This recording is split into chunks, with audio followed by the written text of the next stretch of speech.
All right, how's it going? So Drew here. So I snagged a couple graphics cards from EVGA B-Stock, and today I'm gonna be opening up this GTX 1080 Ti that I got for $189. Stick around.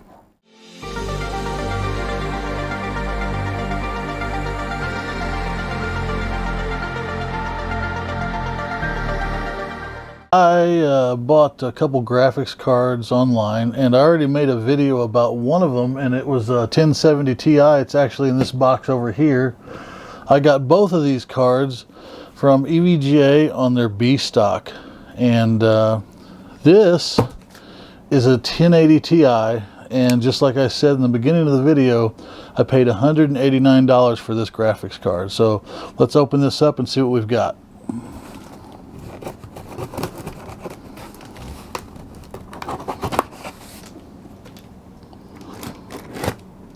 I'm actually pretty excited about this because I wanted to open this when it came, but I also wanted to make this video, so I've kind of just been holding on to it until I was ready to make this video. So here we go.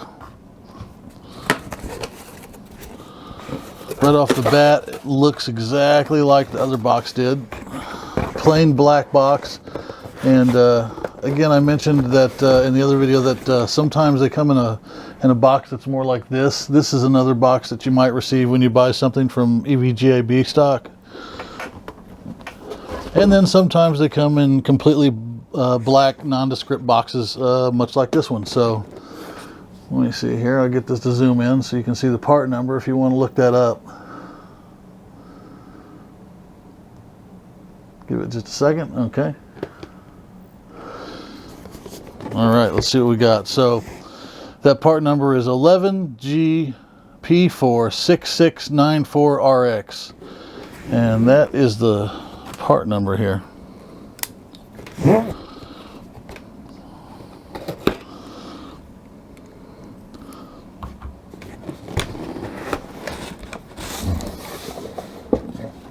Okay, so we've got the packaging on all sides, just like it's a brand new graphics card. That's good to see.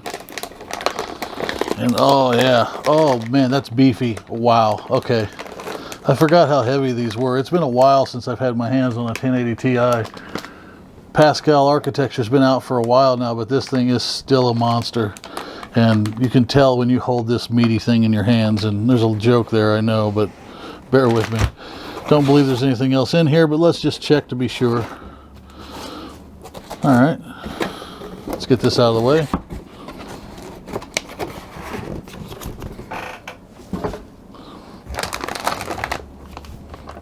All right. Anti-static bag.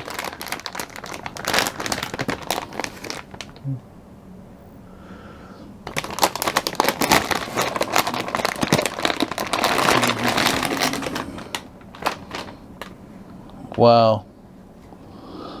That looks clean. That looks very clean. The only thing it doesn't have that they usually do when it's a brand new graphics card is EVGA will typically put like just a little sticker over one of these screws just to let them know if you've been inside the card or not. But since this is B-Stock, they may have just not done that, or they may have known it's opened already, who knows. But because as you may or may not know, B-Stock basically means that it's either scratch and dent, or the graphics card may have been RMA'd, or it's possible that somebody just decided they didn't want it. But I gotta tell you, my experience with these so far has been that they pretty much look brand new. First impressions holding this card is, first of all, like I said, this is a pretty heavy card. This is basically the For the Win 3 edition, and this is called the DC SKU because they call it downclocked, but it's not really downclocked. It's basically got the same clocks as the reference GTX 1080 Ti has.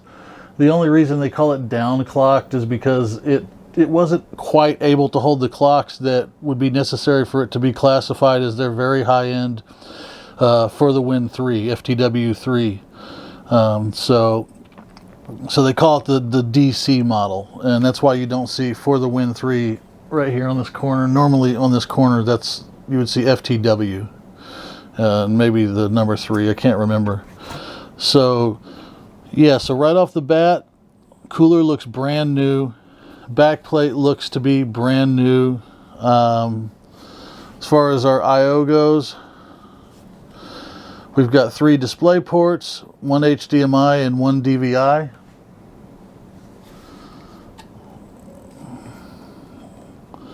Yeah, this thing is clean. That's jumping out at me much as the 1070 Ti did. This thing is just spanking new clean. If you told me this was a new graphics card, I'd have no reason not to believe you. I'm just looking at some of the thermal pads, and I'm gonna hold this up to the camera, and I'm gonna zoom in a little bit on it so you can kind of see in the fin stacks there.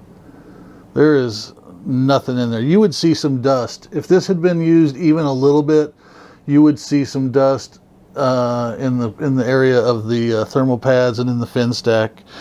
This card has either not been used or it has completely been rebuilt from the ground up, because nothing about this says I have been used. And it looks like we have a plastic peel here, but I haven't had good luck with these today. Oh yeah, look at that, sticking to me. Yeah, buddy.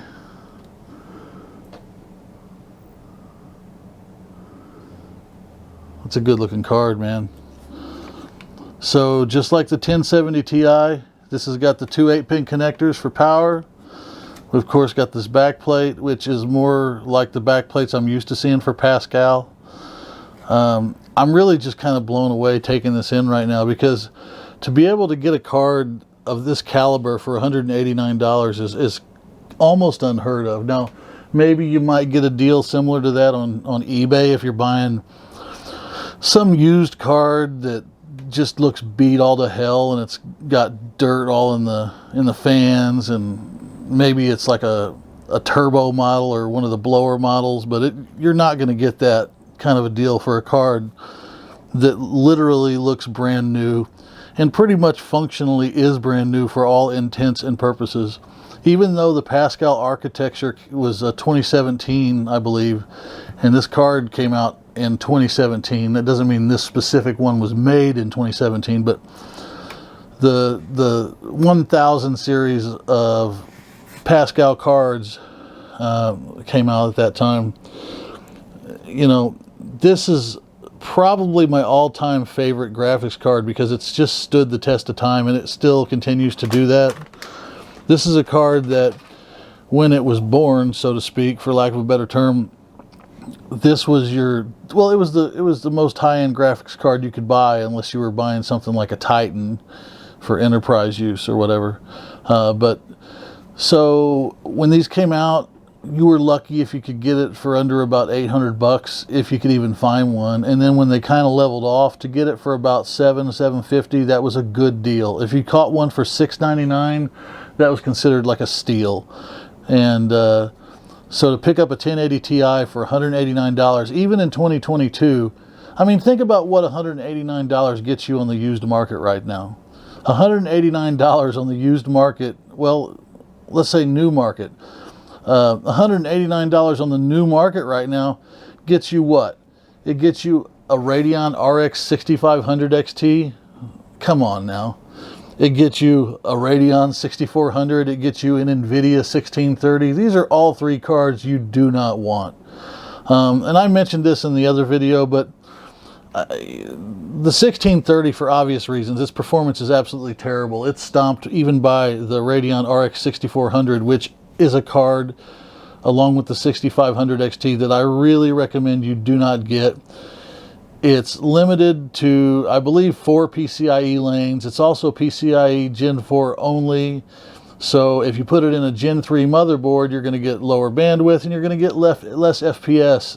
The cards, the 6400 and the 6500 XT, are mobile GPUs that were ported over to desktop, and it was kind of like they tried to throw the desktop community a bone, because at the time mining was still going strong and you couldn't find any graphics cards. So they thought, well, we'll make these, I don't know what they thought, but to me it seems like they thought, we'll throw out these crappy graphics cards and people will buy them because they don't have any other choice, because these are the only things in stock. And I hope you didn't do that. If you did, because it's the only choice you had, I guess I don't blame you, man, but it's just a shame that that's what we're being offered in 2022 for the sub $200 bracket. We deserve better as gamers, and I would highly suggest that you just force their hand and you don't buy any of these ultra budget graphics cards, because that's literally the only way you're going to get a better card for the money, is to make sure that they eat the stock.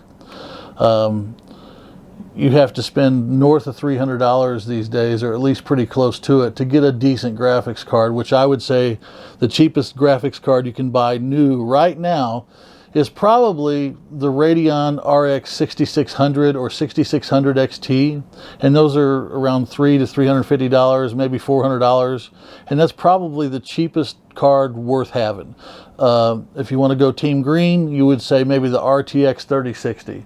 There is not a graphics card, in my opinion, in July of 2022 below that that's worth the asking price, that's a new graphics card. So, final thoughts. I've bought a lot of things from EVGA B-Stock, and I'll throw this on the bench later. I'm sure it's going to work fine. But would I recommend that you use it? Absolutely. You get a 1-year warranty. Within a year, if you have a problem, you RMA it just like you would a brand new graphics card, and you don't have anything to worry about.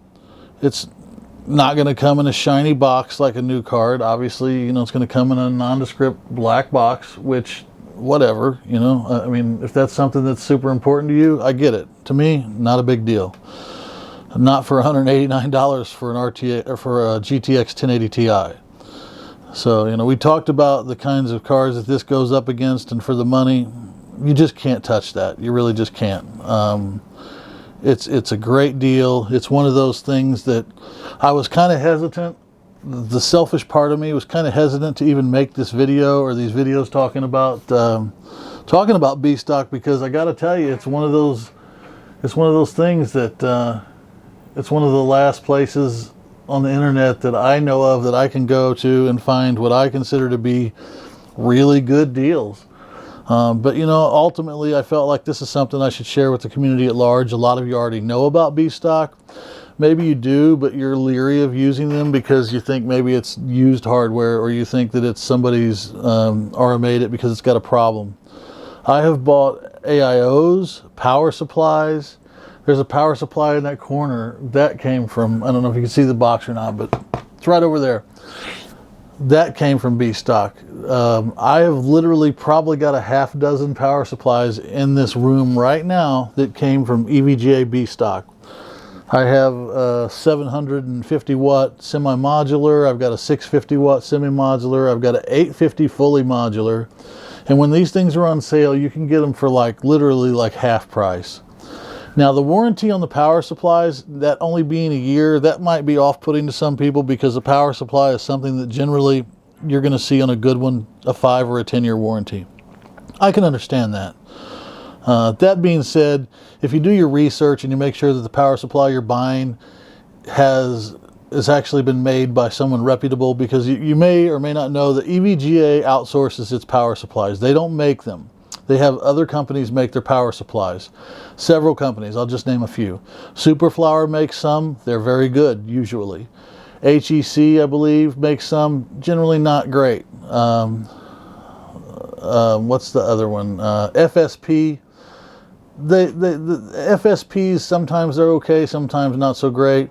Seasonic makes their G6 line of power supplies.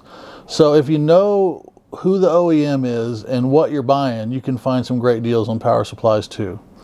Again, I told you I'd bought AIO. I bought a 280 millimeter AIO, $59 on sale. And those are on sale like every other week for 59 bucks. 280 millimeter AIO. And they perform great. If you go back and look at some of Gamers Nexus's older videos and look at the EVGA 280 millimeter AIO, the performance is top notch. Now, admittedly, they kind of brute forced it with their fans because they just had their fans ramp up to really high speeds, but they're really good AIOs anyway, and I replaced the fans anyway. But anyway, that being said, highly recommend you at least give it a shot, check it out. And oh, by the way, I did notice there's like a little white spot right here, but I wasn't gonna, oh, okay, it was probably like a label.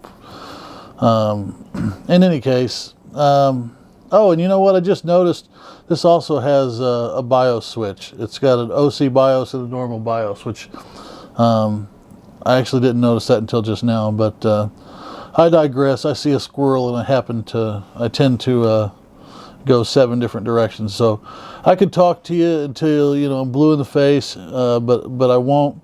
I'll just tell you that, you know, as far as I'm concerned, you know, again, I'm going to test it later. But I'm sure it's fine. But as far as I'm concerned, this is one of the best deals still going, and I highly recommend you give it a shot. And yeah, so, you know, I appreciate you watching the video. If you found this informative or you liked watching it, or, you know, I'd really like it for you to leave me a like. If you didn't, you know, leave a dislike. I don't blame you. You got to do what you got to do. Leave a comment under the video. What kind of content would you like to see?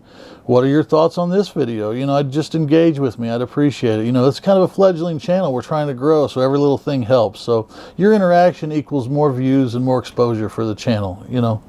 So yeah, anyway, I appreciate it. Again, this is Drew. Thanks for spending some time with me, and I hope you have a good day. Bye for now.